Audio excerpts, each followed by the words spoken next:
Las medidas de adaptación pueden ser diversas, multivariadas y podemos hablar de que tienen diferentes formas de abordarlas, diferentes enfoques.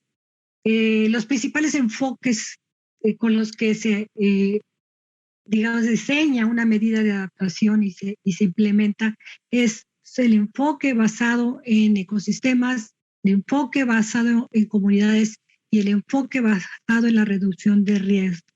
A partir de estos enfoques se diseñan medidas que pueden ser para la conservación y restauración de ecosistemas, para la elaboración de planes para reducir riesgos por fenómenos climáticos, manejo de suelos, ordenamiento territorial, gestión integrada de recursos hídricos, por decir algunas de estas medidas.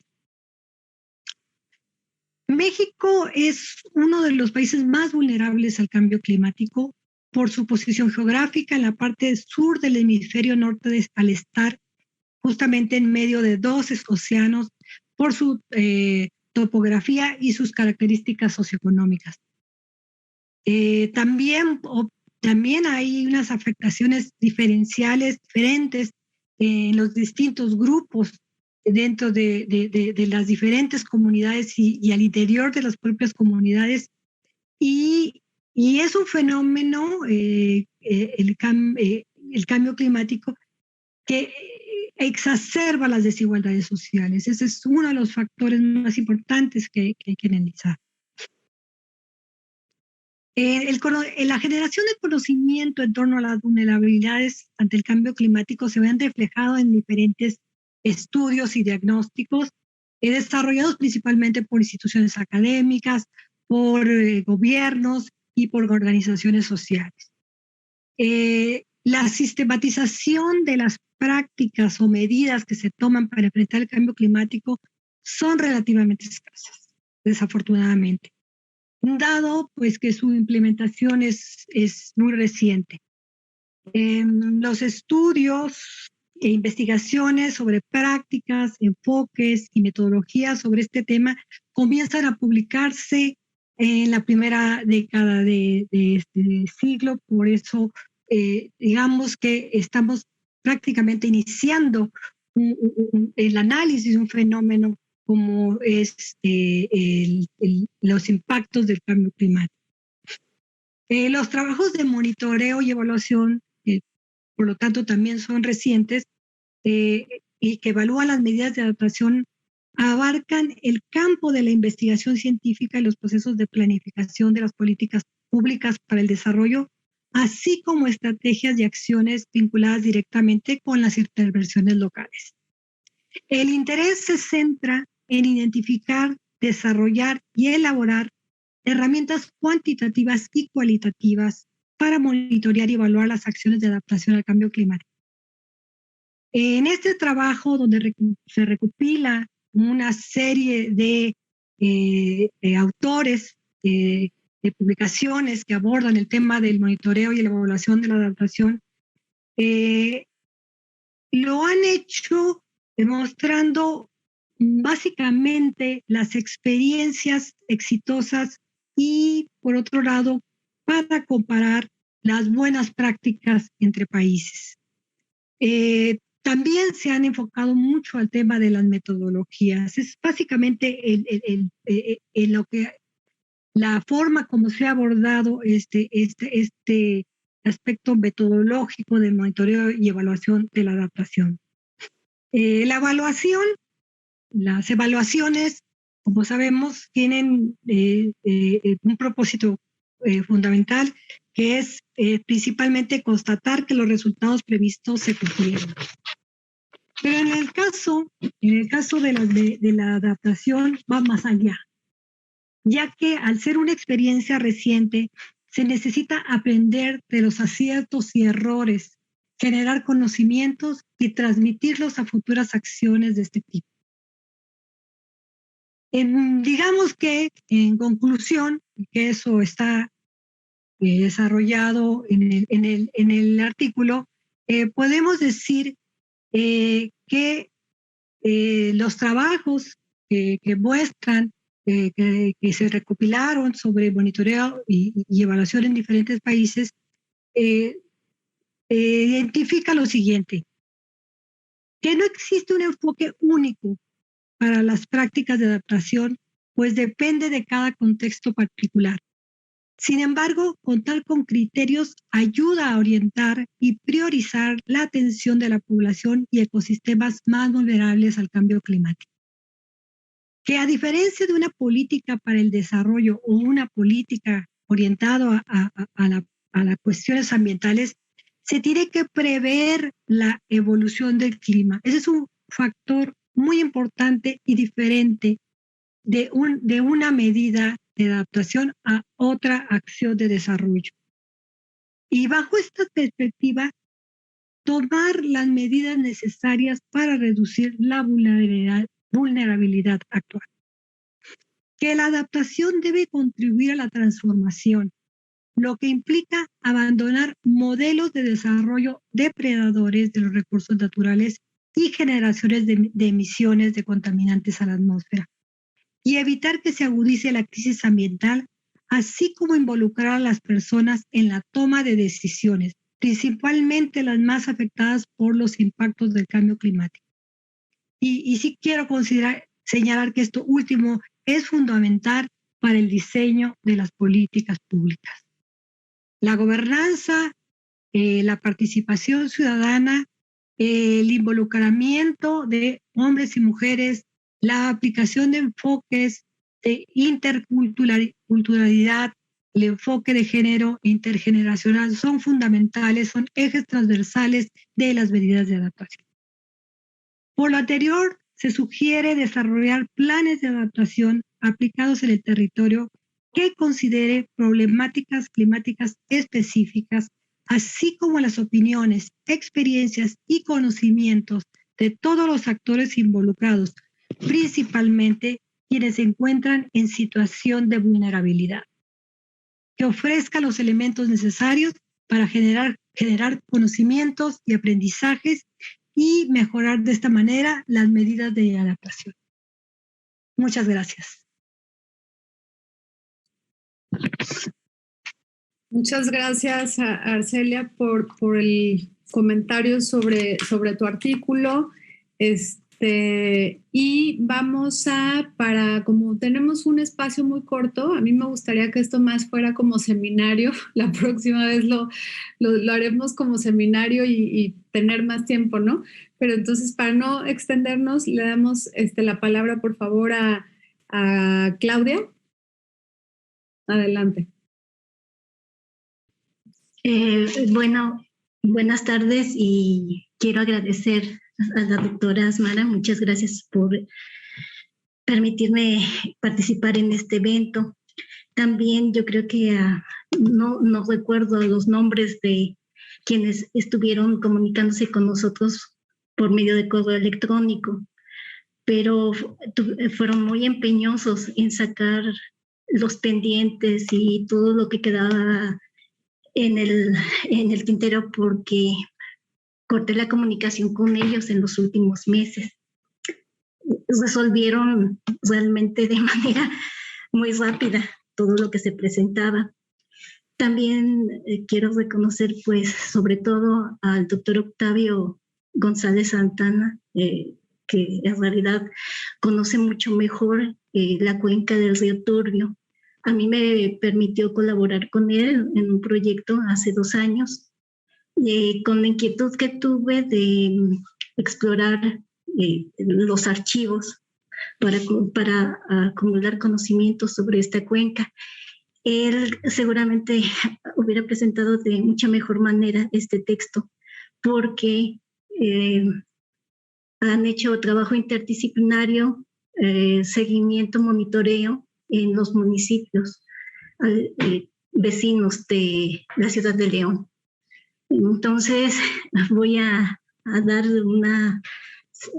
casi una síntesis de este texto. Y bueno, quiero comentarles que es una mirada antropológica, es una visión historiográfica que desde la perspectiva de la etnografía histórica, nos permite que los eventos puedan compararse y tengamos las bases para ver qué factores siguen en el presente. Nosotros lo que revisamos fue la construcción del alcantarillado de la ciudad de León, Guanajuato, desde una perspectiva que no se centrara en esos proyectos solamente desde el enfoque cultural e ideológico, sino que significaba el reuso de las aguas negras en la agricultura en un espacio geográfico que no había sido examinado en la literatura historiográfica por ser periférico o marginal. En primer lugar, lo que surgió en esta revisión fueron los conflictos de diferente tipo, jurisdiccionales, particularmente porque estamos enfocándonos en un periodo de 1930 a finales de los 50, entre las autoridades federales y locales, y también conflictos institucionales. Uno de los conceptos que salían a la luz en el estudio de los expedientes era cómo se debatía la capacidad jurídica, la competencia, y en las normas, en la dispositividad para crear efectos jurídicos. En foros que iban desde las salas a otros reglamentos que se hacían entre juntas de regantes y diferentes actores. Estos conflictos institucionales, como decía, no solamente implicaban el ámbito público, sino también el privado. Retomando algunas líneas generales del enfoque de Rostow sobre la diferenciación entre las normas y los arreglos institucionales, revisamos, como decía, por una parte los expedientes jurídicos y por otra parte también estos ordenamientos, estos arreglos, estos acuerdos locales. Vimos cómo también la tecnología y la organización social en concordancia con las relaciones sociales de estos grupos y con las entidades mayores, las Secretarías de Recursos Hidráulicos, las autoridades agrarias. Es decir, examinamos cambios organizativos en infraestructura en 3 momentos. Un primer momento fue entre 1920 y 1930, donde en este espacio diferenciado, una unidad productiva de la hacienda y un espacio agrícola marginal, había una distancia, una separación productiva delimitada claramente por actividades. En la hacienda, un sistema de riego, un sistema pequeño de riego, donde se usaban canales, acequias y las cajas de agua que ya se han documentado para el Bajío, particularmente en las haciendas de Celaya. Martín Sánchez ha documentado esos casos. Y fue una tecnología muy funcional, diseñada por Carlos Marcasusa, un hacendado poderoso que, es un hacendado poderoso que además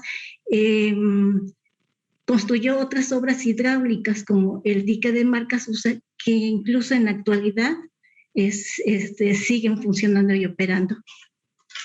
En términos tecnológicos, pues fueron obras que si bien eran de gran tamaño, sí eran muy funcionales y operativas.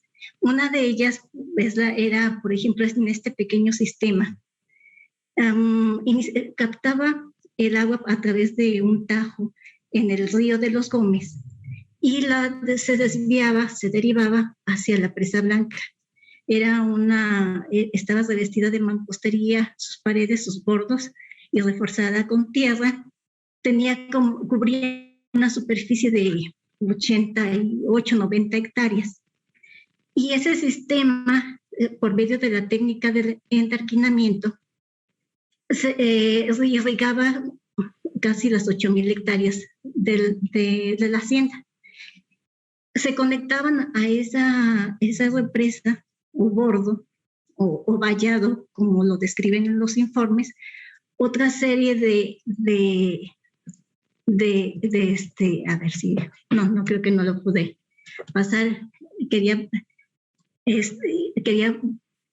mostrar una imagen, pero no está. La siguiente. Bueno, es todo este sistema hidráulico, ¿no? De cómo esta tecnología fue muy productiva para esta hacienda triguera. Y bueno, digamos que estaba adaptado a esa estructura de la propiedad. En ese momento, la ciudad de León estamos hablando del primer periodo entre 1900 y 1920, no tendría unos 100,000 habitantes. Y el aprovechamiento de las aguas negras no estaba, no era muy productivo. Las desalojaban por zanjas y se mezclaban con las aguas. Pero en 1926, del año que provocó muchos estragos en León, emprendieron otra separación porque disecaron el cauce de los dos arroyos, anterior, bueno, los dos arroyos, aquí está la ciudad de León, ¿verdad? Hasta abajo dice Ferrocarril Central Terreno de Pompa. En esta cuadrícula, alrededor en la dirección oriente y poniente, circundaban arroyos que inundaron en la época de las crecidas el sur de la ciudad de León. En 1926 desviaron esos arroyos y ahí desviaron las aguas negras y las separaron de las aguas grises. Esta tecnología de particulares les permitía enfrentar los riesgos y los accidentes que se iban presentando, pero su capacidad no era suficiente. A partir de estos eventos, la Federación empezó a tener una intervención más fuerte hacia los 30, 40 precisamente. Empieza a construirse el alcantarillado y es entonces cuando se puso en marcha un modelo de gestión, digamos, lo definimos así, de las aguas negras, porque se conecta el área rural y el área urbana como un espacio sociotécnico, como lo dice Cirelli, y la zona se convierte en el filtro de las aguas negras de la ciudad y también de las que arrojaban las primeras la industria de la curtiduría. Eran talleres, pequeños talleres, pero también medianas empresas, medianas o grandes que iban subiendo en esa época. Y es en esta época también donde el antiguo sistema, el pequeño sistema de riego, se refuncionaliza, porque, por ejemplo, la presa blanca, ahora capta solamente las aguas negras y todo ese empieza a aplicarse en la agricultura, incluyendo el cultivo de hortalizas y también forrajes. Llega a ser tan productivo que realmente la élite leonesa se interesa y acapara el producto. Escriben el texto de los argumentos para demostrar que no lo logran definir los ingenieros del ayuntamiento, cómo definir las aguas negras quién tiene la capacidad para controlarla y distribuirla. Y bueno, lo que vemos después es que la federación aquí empieza, es con la construcción del alcantarillado de la ciudad de León hacia 1940.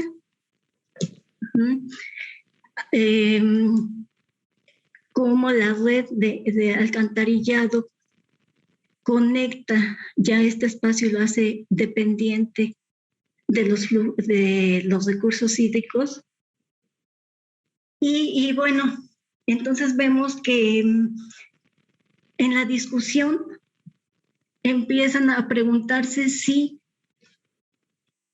deben de intervenir las autoridades de salud, si se tiene que plantear la cuestión del saneamiento, y las respuestas son que habría que construir lagunas de oxidación. Según los informes, no fueron buenos los resultados, las obras quedaron inacabadas, hubo desacuerdo de cómo se manejaba. La Presa Blanca fue una obra hidráulica fundamental para los ejidatarios y lograron de manera informal su control.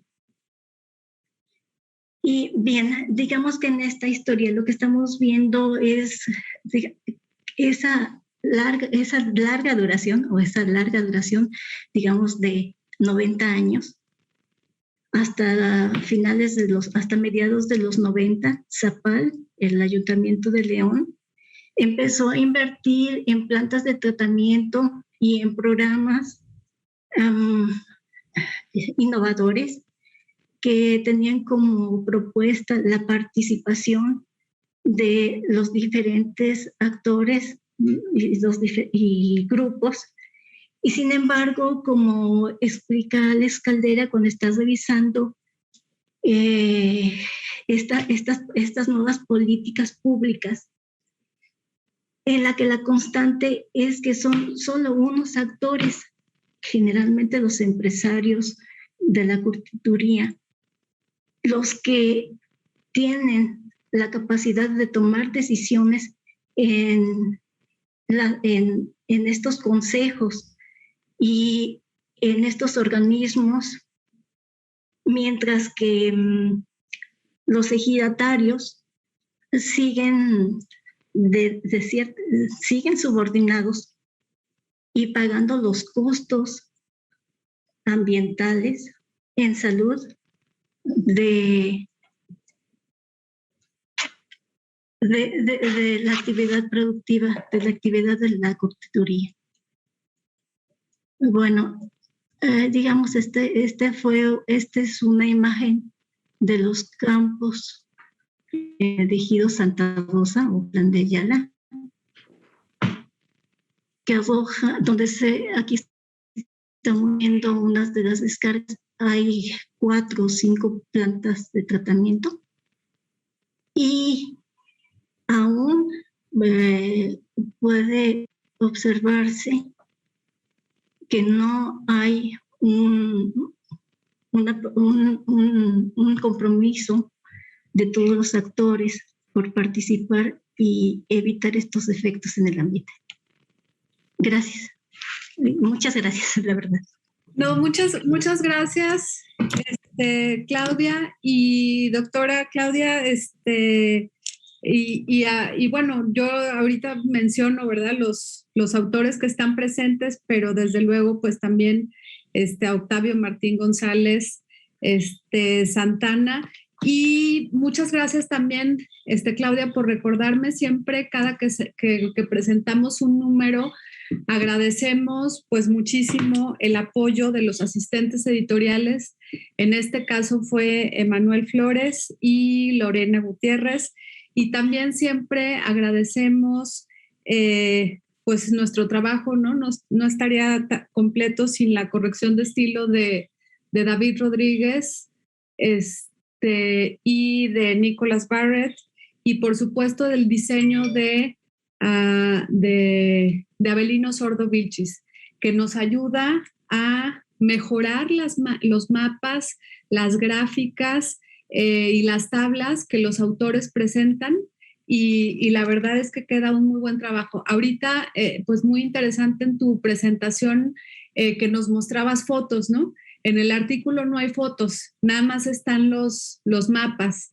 Pero mientras más avancemos también con la digitalización, pues también será interesante poder incluir más fotos, ¿no? Muchas gracias por la presentación y le doy la palabra a Fernando Camacho.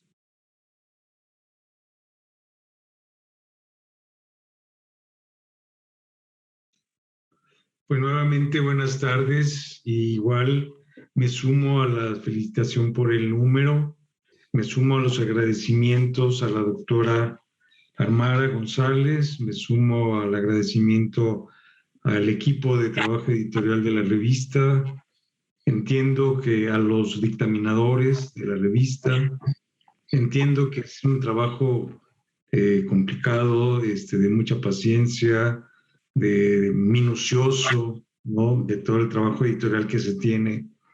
Entonces, realmente sí les agradezco la oportunidad de que nos dan para presentar nuestros trabajos académicos. Le agradezco a la Universidad de Guadalajara que me ha permitido desarrollarme académicamente y sigo ligado ahí a través de la revista. Precisamente ahí con el doctorado que hice en la Universidad de Guadalajara sobre un tema que sigo trabajando sobre la ciudad de Aguascalientes. Ahora derivando otros temas de esa tesis que sigo actualizando y reflexionando. Gracias a la universidad. El tema que ahora voy a tratar es sobre estratificación socioespacial en la ciudad de Aguascalientes. La ciudad de Aguascalientes es una de las 12 o 13 ciudades más pobladas en el sistema urbano nacional. Somos un estado muy pequeño, pero la ciudad tiene que prácticamente es una ciudad-estado, representa el 60-70% de toda la población del estado.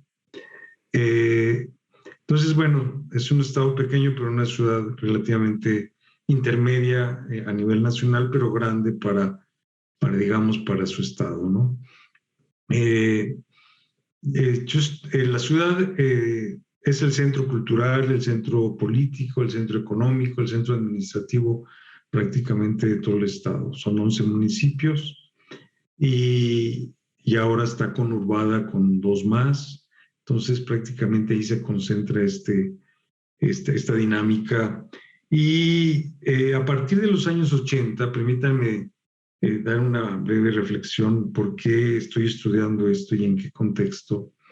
A partir de los años 80, Aguascalientes tiene una segunda ola de industrialización. Digamos que son de las primeras ciudades o estados que se adelanta un poco al proceso de globalización a nivel nacional, ¿no? En los años 80 llega la industria automotriz con una empresa armadora que es la Nissan, y llegan industrias de la electrónica como Texas Instruments, como Flextronics, Xerox, que ya no es Xerox, pero ya no existe la tecnología. Bueno, sí existe, pero ya está superada. Y empieza a tener una reindustrialización porque Aguascalientes se había desarrollado es una ciudad comercial por estar en el centro del país, pero tenía una industrialización importante en la industria metalmecánica que viene desde los ferrocarriles de los siglo XIX, después viene la industria textil y confección, después también y la industria alimenticia que siempre ha estado ahí presente en menor medida, pero ha sobrevivido ya de una industria ahí importante aquí en el estado, ¿no? A partir de los años 80, pues hay un crecimiento económico muy importante. Digamos que mientras que el país estaba en crisis, nosotros crecíamos al 3, 4%, 5%. Llegaban las empresas internacionales, había demanda y crecimiento urbano, ¿no? O sea, digamos, el territorio empieza a modificarse porque empiezan a construirse parques industriales digamos, de muy grandes, territorialmente hablando, para la dimensión, obviamente, del Estado, ¿verdad? Las grandes obras de infraestructura relativamente grandes para las dimensiones de la entidad, empieza a manifestarse en el crecimiento de la vivienda, también muy, muy fuerte, y así a la par que hay un crecimiento dinámico en la industria, en los servicios, en el comercio, hay un crecimiento urbano también muy importante por esta doble dimensión de entre la infraestructura productiva, la infraestructura económica, la infraestructura y la parte urbana, ¿no? La población, las viviendas. Entonces la pregunta es, bueno, ¿y qué pasó con este crecimiento en la ciudad? Y los que nos tocó vivir la ciudad antes de los 80, pues vimos grandes cambios. O sea, la ciudad se triplicó en términos de expansión urbana, de suelo urbanizado, y las dinámicas también fueron cambiando. Fue una ciudad que ya no se podía caminar, digamos, atravesar la ciudad caminando. Ahora ya, pues ya sí se puede, pero digamos que ya no es, digamos, la escala humana está un poco rebasada, ¿no? Entonces la pregunta es, bueno, ¿y qué pasó? ¿Cómo nos hemos configurado socialmente en esta nueva ciudad, digamos, globalizada, ¿no? Y de ahí mi inquietud en estudiar uno de los temas que tiene que ver con la segregación socioespacial. Y ahí me fui tratando de estudiarla, pues me di cuenta que había que hacer pasos previos para llevar la segregación espacial, que es empecé a analizar la literatura y bueno, el concepto de la división social del espacio, que me permitió ser como un eje temático conceptual y también de cómo medirla, ¿no?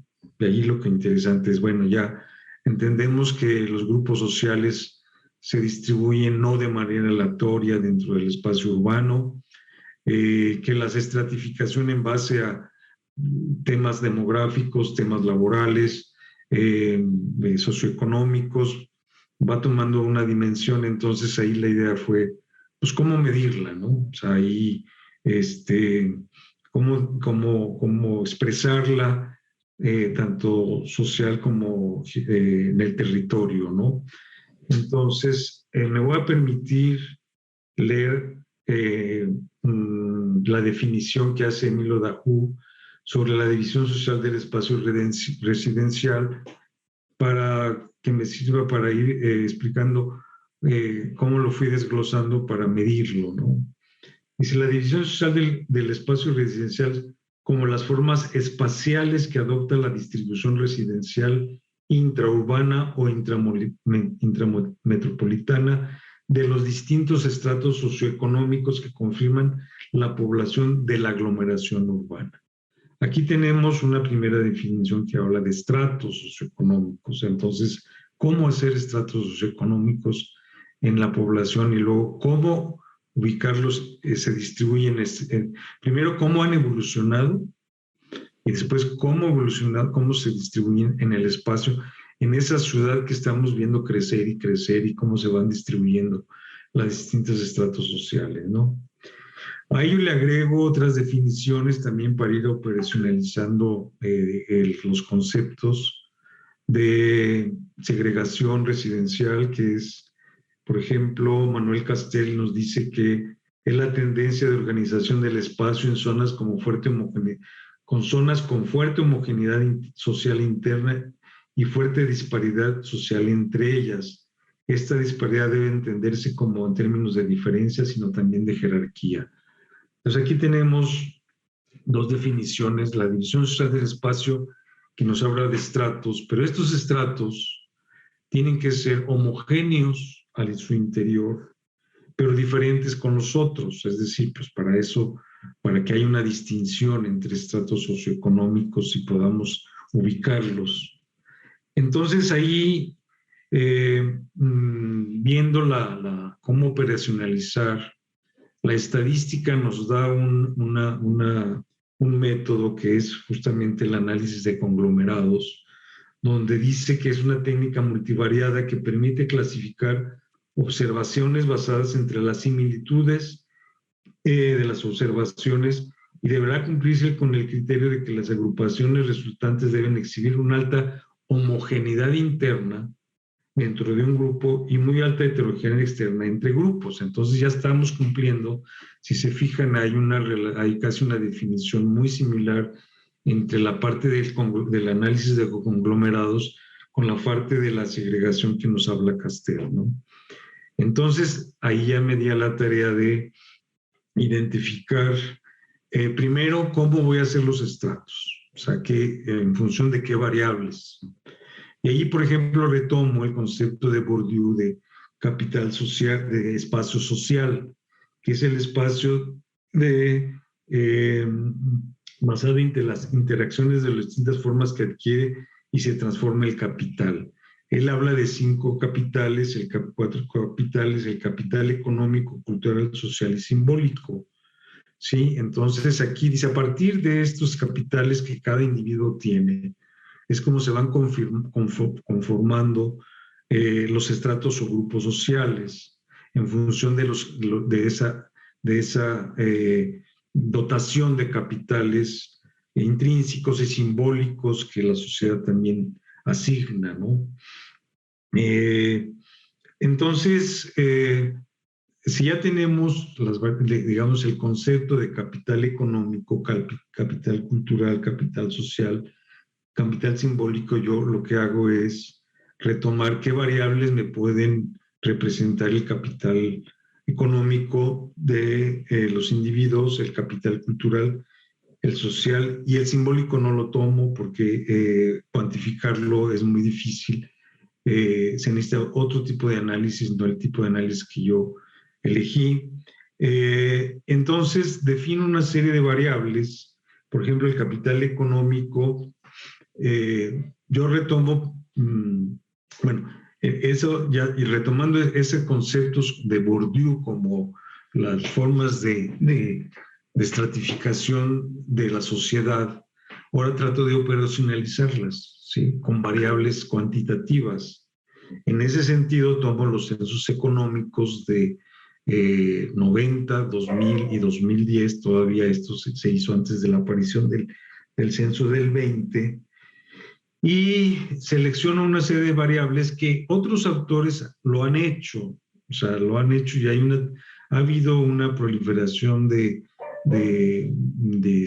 estudios sobre estratificación y segregación social, sobre todo a partir de los años 90 en México, con las nuevas tecnologías de la información y la disponibilidad de la información a niveles más desagregados, como son las AGEPs, como son las manzanas urbanas, y eso permite tomar estas variables y georreferenciarlas en un espacio específico, como es la ciudad de Aguascalientes, ¿no? Tomo las variables de capital económico. Los censos no son homogéneos en sus variables. En el 90, por ejemplo, sí tenemos indicadores de salarios, en el 2000 también, pero en el 2010 ya no. En el 90 y 2000 tenemos indicadores, por ejemplo, de bienes dentro del hogar, algunos bienes que hay en el 2010, 2000, 90, 2000, y que en el 2000 ya vienen otros. Entonces, ahí tratando de hacer algunas estimaciones estadísticas, pues vemos que hay factores que son muy importantes y que de alguna manera se pueden tener aproximaciones a ellos juntando otras variables. Si no tenemos, por ejemplo, la variable de ingresos, yo incluí variables de gasto, que es por ejemplo, la dotación de bienes dentro del hogar, Eso sí viene. Entonces, entre los hogares que tienen más dotación de bienes es probablemente que tengan mayor nivel de ingreso. Entonces, y resultó ser coherente digamos, si eres una variable aproximada, en lugar del ingreso, pues el gasto, ¿no? El nivel cultural es básicamente, y lo mismo lo dice Bourdieu, bueno, la parte de la escolaridad y la escolaridad reconocida, ¿no? Que es la institucional, el grado académico, los grados que uno va teniendo en la vida académica y que sean reconocidos institucionalmente, ¿no? Y ahí tomo básicamente dos, que es el grado promedio de escolaridad y el porcentaje de población con posprimaria, ¿no? En la parte del capital físico, como estoy viendo, la parte de la información que tengo son viviendas. Ahí son viviendas del hacinamiento, por ejemplo, que es muy importante. ¿Cuántas personas hay por cuarto? ¿Sí? Entonces nos da el tamaño de la familia, el tamaño de la vivienda, el hacinamiento, cuántas personas por cuarto. Y la otra, pues cuántas personas contienen dormitorio y cuántas personas, y qué viviendas tienen, por ejemplo, en este caso, en la cuestión económica, ahí incluí viviendas con celular, con internet, con telefonía, con computadora, con teléfono, con lavadora, con refrigerador. Entonces esto, y es muy interesante porque para algunos años, por ejemplo, el internet no existía en 1990, no existía en el 2000, pero ya en el 2010 sí. Y son bienes que de alguna manera son ya de consumo masivo, como el celular, ¿no? Hay otros que ya van perdiendo, digamos, impacto en la diferenciación, como es el refrigerador, que ya muchas viviendas en zonas urbanas como Aguascalientes, pues ya prácticamente la mayoría tiene refrigerador, ¿no? Con estas variables, bueno, yo lo que hice fue utilizar dos escalas, una a nivel de AGEPS y otra a nivel de manzanas, ¿no? Las últimas de 2000 fueron 209 AGEP y las manzanas fueron 6.949 para el 2010. Y a través del análisis de clúster, a través de la maravilla de los software, ¿verdad? Pues con el análisis de conglomerados construí 6 grupos. Y la diferencia entre los grupos pues nos los da estos promedios de cada grupo de estas variables. Por ejemplo, el grupo más alto, que yo le llamo el grupo de estrato alto, en el 2010 tenía 13.31 grados de promedio de escolaridad. El promedio de la ciudad eran 10.36 y el grupo más bajo, estrato muy bajo, era de 7. Entonces la diferencia entre el alto y el muy bajo son básicamente 5 años de escolaridad, 5 años y medio de escolaridad. Entonces sí es una diferencia importante, ¿sí? En el caso del hacinamiento, por ejemplo, tenemos que el grupo alto tenía 0.64 personas por cuarto, o sea, casi 2 cuartos por persona. O sea, mientras que el estrato muy bajo tenía 1.56, o sea, una persona y media por cuarto. Sí, entonces ahí estos dos indicadores son muy altamente correlacionados y se comportan de manera inversa, es decir, entre más alta escolaridad haya, la persona está en el estrato más alto. Entre más alto hacinamiento, el estrato está más bajo. Entonces hay una diferencia muy importante. Aquellos estratos con escolaridad alta tienen muy bajo hacinamiento y viceversa. Sí, nomás por ponerles el ejemplo de estos dos indicadores que es muy interesante. Podemos poner, por ejemplo, en el Internet, el estrato más alto tenía 64% de las viviendas tenían Internet y, ¿perdón? No, digo, disculpa que ya te vaya cortando, pero te mandé unos mensajitos, no sé si los viste, ya estamos sobre... perdón, es que me decían 15 minutos, yo llevo aquí mi cronómetro y llevo 12, pero bueno, yo me adapto. No, yo también lo llevaba, entonces sí, por favor. No, está bien. Es debido al formato, ¿no? Por favor, muchas gracias. Sí, está bien. Bueno, yo estaba consumiendo los 15 minutos, pero ya puedo terminarlo. Bueno, aquí el resultado es que, por un lado, se aumenta el estrato alto, el porcentaje del estrato alto era del 7.6 en el 90 y sube al 15.9. Aquí el tema fue de los estratos medios. Los estratos medios perdieron participación, estaban en el 39, casi el 40% y bajaron al 26% en 20 años, ¿no? Y esa es una tendencia que lo ha comprobado, por ejemplo, la OCDE, o sea, los estratos medios son los que más se han reducido, ¿no? Hay una buena noticia que los estratos bajos disminuyeron y se fueron al estrato medio bajo. Si hay menos población en el estrato bajo que sube al estrato medio bajo, que además crece porque bajan los estratos medios del medio al medio bajo, ¿no? ¿Cómo se ve esto en el espacio? Sí nos da que la ciudad tiene una tendencia a la segregación y a dividirse. Por un lado están los estratos medio y medio alto que viven en el norte y poniente de la ciudad, y los estratos bajos y muy bajos que viven en el oriente de la ciudad, obviamente con diferencias muy importantes en términos de vivienda, de urbanización, y los estratos medios tienden a concentrarse básicamente en el centro y están más dispersos, digamos, ¿no? Pero sí, en la jerarquía urbana, la ciudad se ve más dividida entre más pasa el tiempo, ¿no? O sea, en 1990 era una ciudad todavía más, menos segregada. En el año 2010 ya hay una marcada diferencia entre dónde viven unos y dónde viven otros. Y eso tiene importantes consecuencias. Partimos de que teóricamente el lugar donde vive uno importa, ¿no? La ciudad y ahí un poco reflexionando en la temática de la ciudad es del espacio, ¿no? Todos en el artículo hablamos de la región, del espacio, de la geografía.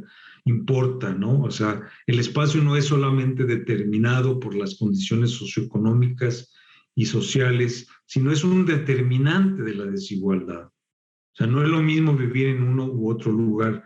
Entonces, yo lo concluyo diciendo que el artículo contribuye a mostrar que el espacio forma parte de la matriz de la desigualdad social, ¿no? Es determinado, pero al mismo tiempo es un determinante en función de cómo se construyen las ciudades en esta era de la globalización. No todo es culpa de la globalización, es dinámicas internas y externas, pero estamos en un contexto de, si tenemos casos exitosos, pero al mismo tiempo tenemos déficits sociales y urbanos muy importantes que atender. Muchas gracias. Muchas gracias, Fernando, y muchas gracias a todos. Y miren, yo quiero compartir pues el mensaje que también nos dejó el doctor David Vázquez del Colegio San Luis. Estamos muy contentos por este número. Creemos que pues hay artículos estupendos y que aportan mucho, como bueno, ya expusieron la doctora Claudia, el doctor Fernando, la doctora Arcelia, ¿verdad?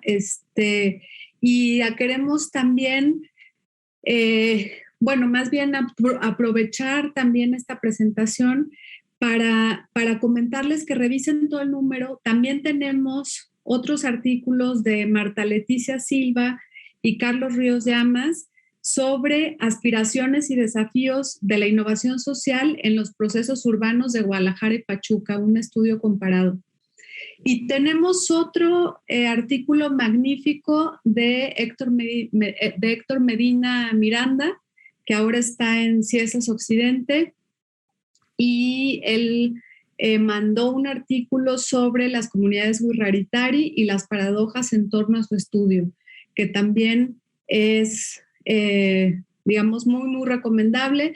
Y finalmente, el doctor Darcy Tetreault, que está en el Departamento de Estudios de Desarrollo de la UAS, de la Universidad de Zacatecas, mandó una reseña con un libro sobre despojo, conflictos socioambientales y alternativas en México, que pues siempre incluimos una o dos reseñas también en los números temáticos.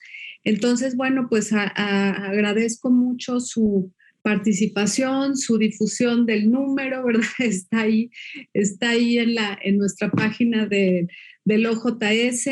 Y pues también agradezco mucho la participación en esta sesión del doctor Martin Larsson, que es parte del comité editorial de la revista, al igual que del doctor David Vázquez del Colegio San Luis, de la doctora Edith Jiménez Huerta, del INESER, que también es miembro del Consejo Editorial, al igual que del doctor Alejandro Macías. Buscaremos nuevos espacios para seguir difundiendo la revista y pues ustedes como nuestros autores, pues también bienvenidos, por favor, para hacer más presentaciones o seminarios o a ver qué inventamos, pero para que sí haya mucha difusión de este material que estamos muy, muy contentos de que llegó a buen término. Pues les deseo feliz tarde y mucho gusto de encontrarlos, aunque sea virtualmente. Muchas gracias.